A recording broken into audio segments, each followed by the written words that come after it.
అయితే ఇక్కడ పార్వతీదేవి అమ్మవారికి ఇంకా చాలా విశేషమైన అలంకారం కూడా చేస్తున్నారు.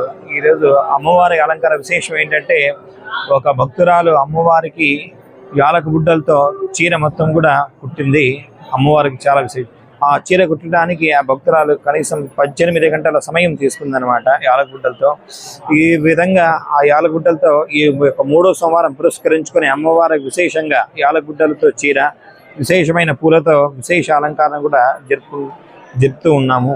అయితే భక్తాదులు కూడా పెద్ద ఎత్తున అమ్మవారిని దర్శించుకొని ఆమె అనుగ్రహాన్ని పొందుతూ ఉన్నారు.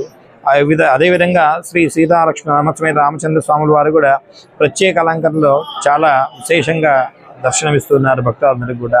ఆ యొక్క భక్తాదులు కూడా ఆ యొక్క బుగ్గరామలింగేశ్వర స్వామి ఉదయం క్షీర జలాభిషేకంలో కూడా పాల్గొంటూ స్వామివారికి తమ స్వహస్తాలతో పాలు పోస్తే ఆ పాలు కూడా పోయి స్వామివారి మీద పడి ఆ యొక్క